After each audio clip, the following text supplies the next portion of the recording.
Hello दोस्तों, नमस्कार। स्वागत है आप सभी का आज के इस वीडियो में। आज हम लोग यह जानने वाले हैं कि किस योजना में 3,000 रुपये प्रति महीने का पेंशन 60 साल उम्र होने के बाद मिलता है।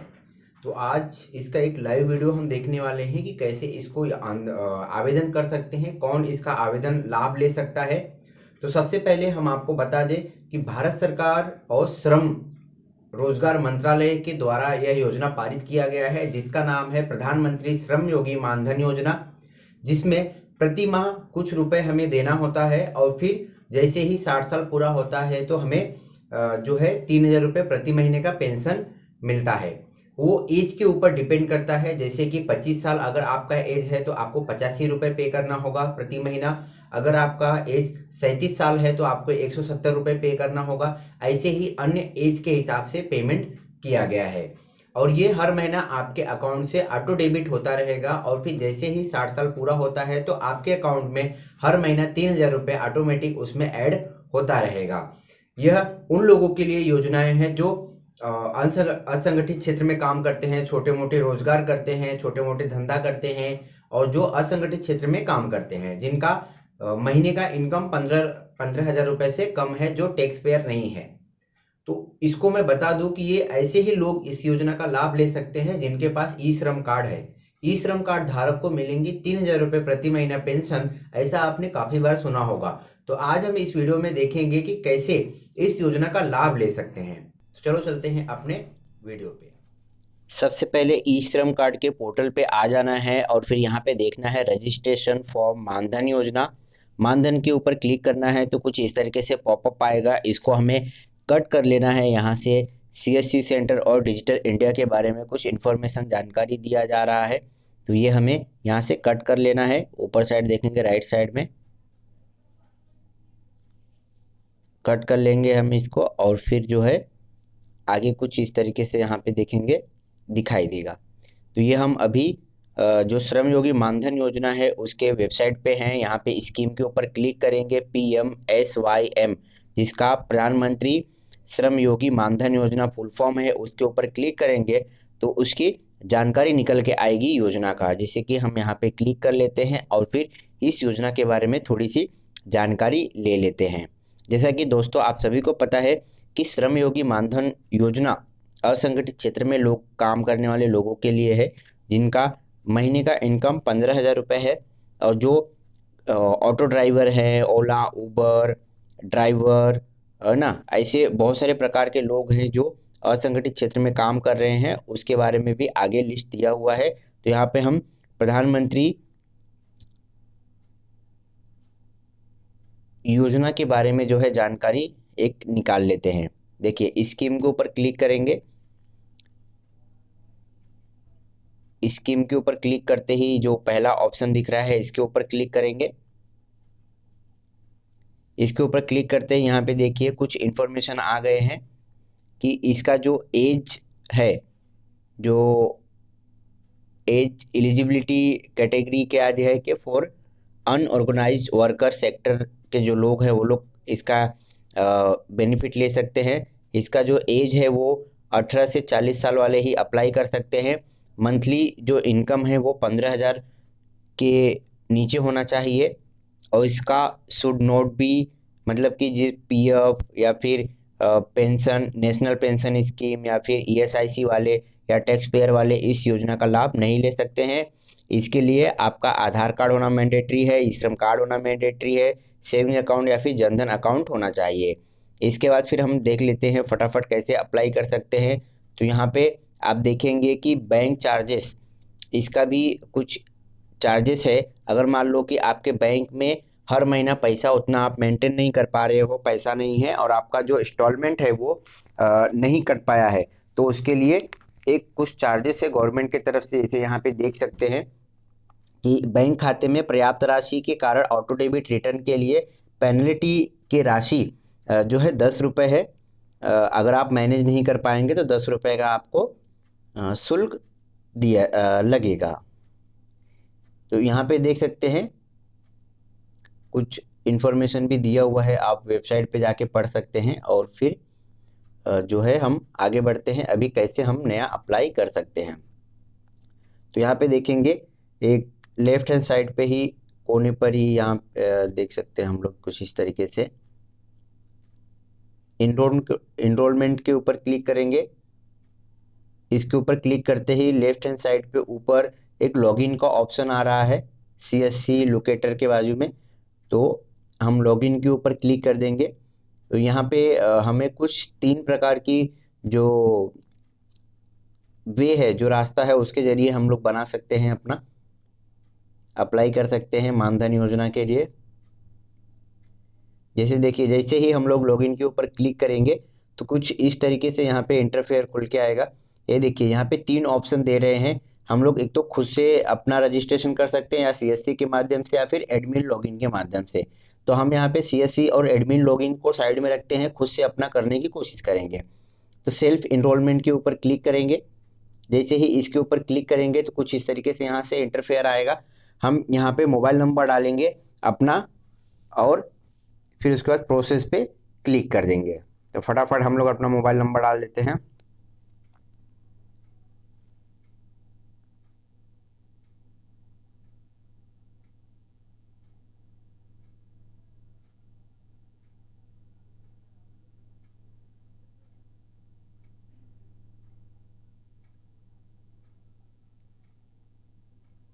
प्रोसेस पे क्लिक करने के बाद एक OTP भेजा जाएगा हमारे मोबाइल पे, जो नंबर हम यहाँ पे टाइप किए हैं उसी नंबर पे, और फिर वो OTP यहाँ पे इंटर कर देना है।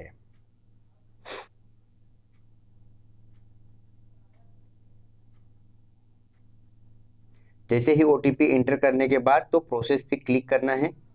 प्रोसेस पे क्लिक करेंगे तो यहाँ से देखेंगे कुछ इस तरीके से हमारे पास इंटरफेयर खुल के आएगा, हमारा जो है डैशबोर्ड, हमारी जो जानकारी इसमें हम फिल करने वाले हैं सारी चीज़ें। तो यहाँ पे देखिए कुछ इस तरीके से दिया है। तो हमारे लेफ्ट हैंड साइड पे देखेंगे बहुत सारे ऑप्शन दिए हुए हैं, सर्विस, डैशबोर्ड, पेंडिंग, कंप्लीट। तो हमें सर्विस पे जाना है क्योंकि हमें नया जो है अपना पेंशन अप्लाई करना है, श्रम योगी मानधन योजना का लाभ लेना है। उसके लिए हम सर्विस पे क्लिक करेंगे और फिर उसके बाद इनरोलमेंट पे क्लिक करेंगे। यहाँ पे देखेंगे ऊपर ही आ गया है पहला नंबर का, इनरोलमेंट करना है हमें नया अपना पेंशन। इनरोलमेंट के ऊपर क्लिक करते ही तो यहाँ पे देखेंगे कुछ इस तरीके से इंटरफेयर खुल के आया। यहाँ पे भी 3 चीजें दे रही है। तो हमें प्रधानमंत्री श्रम योगी मानधन योजना अप्लाई करना है, हम उसके ऊपर क्लिक करेंगे। प्रधानमंत्री Kisan Maandhan Yojana, national scheme for trades and self employed person, तो हमें दोनों चीजें नहीं करनी है, हमें मानधन के ऊपर क्लिक करना है। और जैसे ही हम लोग मानधन के ऊपर क्लिक करेंगे तो कुछ इस तरीके से पॉपअप खुल के आएगा कि आपके पास ई श्रम कार्ड है कि नहीं, ऐसा पूछा जा रहा है। तो हम ओके कर देंगे, हमारे पास ई श्रम कार्ड है। तो यहाँ पे लाभार्थी का जो ई श्रम कार्ड है, अपना ई श्रम कार्ड नंबर यहाँ पे डायल कर लेना है। यहाँ पे पूछा जा रहा है तो जो भी चीजें मैंडेटरी है वो हमें डायल करना पड़ेगा, यहाँ पे टाइप करना पड़ेगा, एंटर करना होगा, भरना होगा। हम यहाँ पे ई श्रम कार्ड अपना डाल दिए और फिर उसके नीचे मोबाइल नंबर डाल दिए, डेट ऑफ बर्थ डाल दिए, उसको वेरीफाई कर लेंगे। यहाँ पे वेरीफाई करने के लिए जो रजिस्टर मोबाइल नंबर है ई श्रम कार्ड का, उस पर एक OTP भेजा जाएगा। हम प्रोसीड पे क्लिक कर देंगे। OTP इंटर करने के बाद वेरीफाई हो गया ये हमारा। और फिर उसके बाद नीचे जाएंगे, देखेंगे कुछ डिटेल हमसे पूछा जा रहा है। तो मोबाइल नंबर भी यहाँ पे बोल रहा है वेरीफाई करने के लिए। तो हमने जो पहले मोबाइल नंबर डाला था लॉगिन करते समय, वही मोबाइल नंबर यहाँ पे ऑटोमेटिक कैप्चर कर लेता है। अगर वही मोबाइल नंबर नहीं डालना है, चेंज करना है, तो यहाँ पे मोबाइल नंबर भी चेंज कर सकते हैं। जैसे हम वेरीफाई करेंगे वापस से यहाँ पे मोबाइल नंबर पे एक OTP आएगा, जो मोबाइल नंबर डाला था हमने।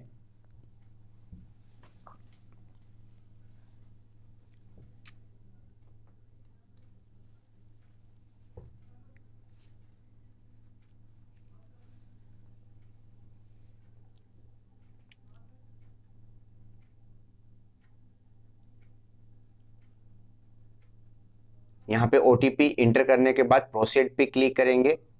प्रोसीड पे क्लिक करते ही कुछ इस तरीके से इंटरफेयर आएगा, यहाँ पे देख सकते हैं आप।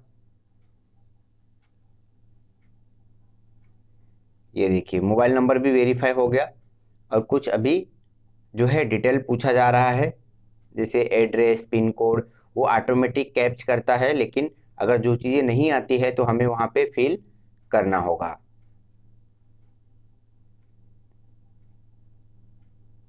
अभी आप नॉर्थ से हैं या फिर ईस्ट डिवीजन से हैं तो वो हमें यहाँ पे डालना है, यस या नो पूछ रहा है। आपकी कैटेगरी क्या है, ऑटोमेटिक आ गया है यहाँ पे। आप आपका ऑक्यूपेशन क्या है, देखिए कुछ इस तरीके से यहाँ पे इतने प्रकार का जो है दिया हुआ है। आप कोई भी यहाँ से चूज कर सकते हैं, जिस भी कैटेगरी में आप बैठते हैं, जो भी आप काम करते हैं या फिर ई श्रम कार्ड में जो भी आपने डाला है। तो हम अपना जो है ऑटो ड्राइवर का यहाँ पे डालेंगे।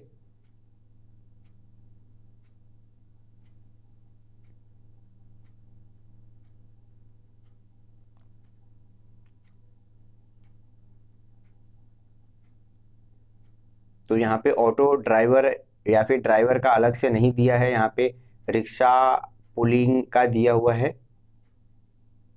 तो हमें वही सेलेक्ट करना होगा। अभी हम सर्च कर रहे हैं, यहाँ पे देखिए बहुत सारे प्रकार का दिया हुआ है। कोई भी जो है इतने ही प्रकार के लोग इस स्कीम का बेनिफिट ले सकते हैं।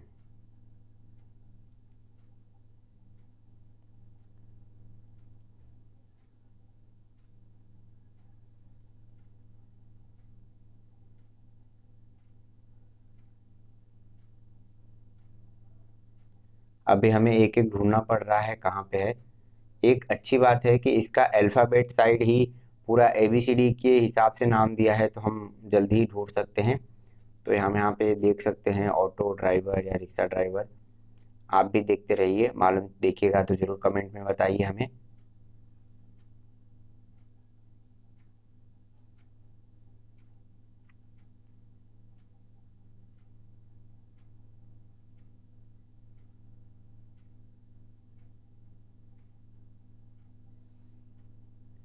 ये देखिए, ध्यान से देखिए यहाँ पे।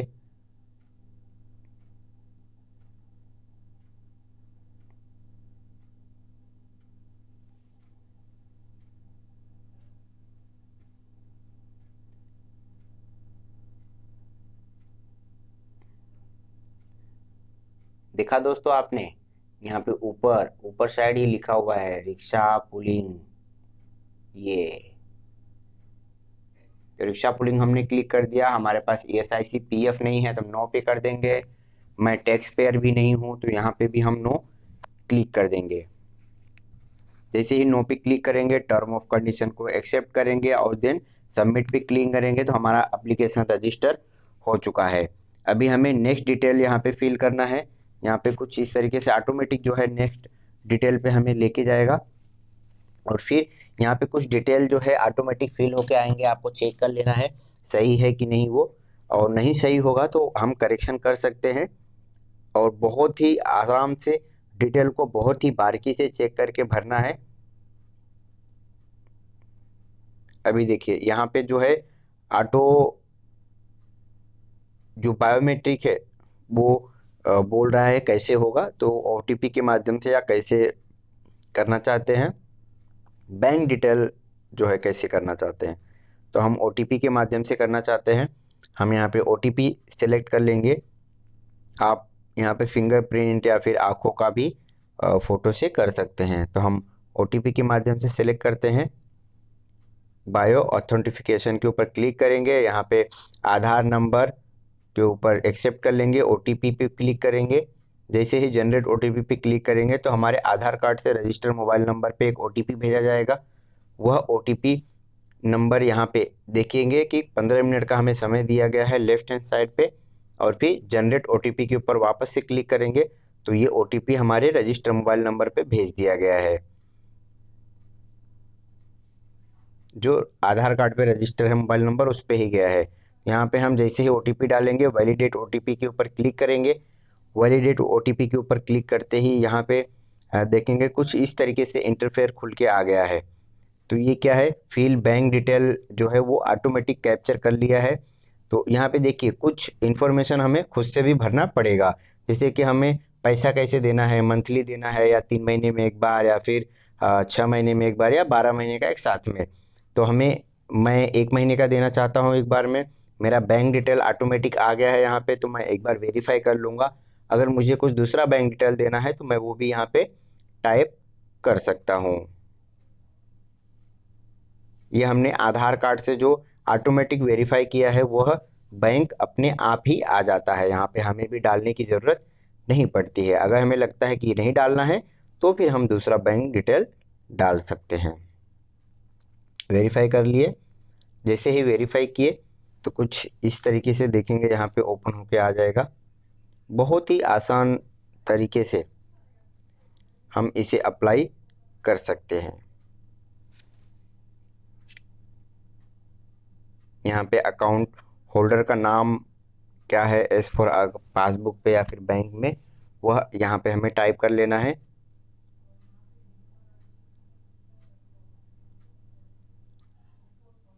अकाउंट कौन सा है वो हमें सेलेक्ट कर लेना है। अकाउंट नंबर पहले से आ गया है।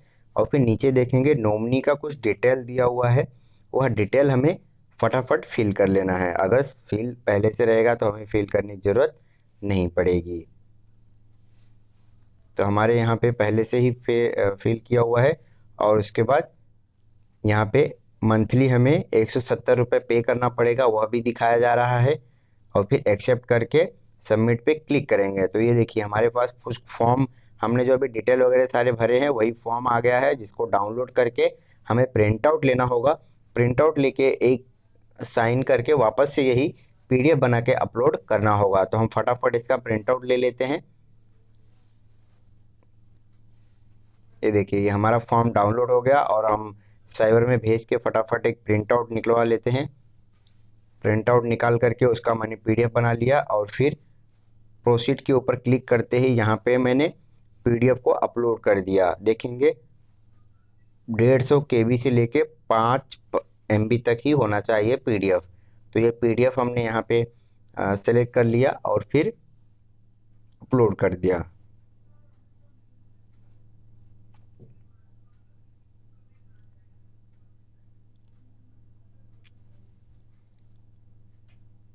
ये अपलोड हो गया हमारा। जैसे ही अपलोड होगा तो यहाँ पे जो है प्रीव्यू देखने को मिलता है और फिर हम सबमिट के ऊपर क्लिक कर देंगे। जैसे ही सबमिट के ऊपर क्लिक करते हैं तो कुछ इस तरीके से यहाँ से इंटरफेयर ओपन होके आता है। पेमेंट करने के लिए पूछा जाता है, पे यूजिंग गेटवे, कौन से माध्यम से आप पेमेंट करना चाहते हैं उसके ऊपर क्लिक करेंगे। यहाँ पे आ जाएगा डिटेल, 170 रुपये आपके अकाउंट से कटेगा।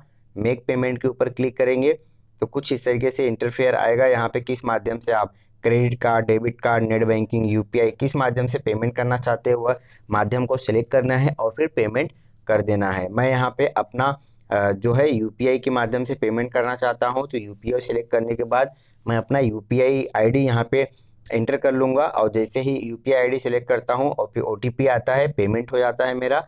यहाँ पे मैंने पेमेंट जो है पेड कर दिया।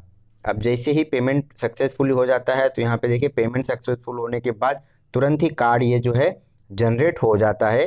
तो ये मेरे नाम से एक कार्ड जो है बन के आ गया। श्रमयोगी मानधन योजना का कार्ड कुछ इस तरीके से बनता है, देख सकते हैं आप।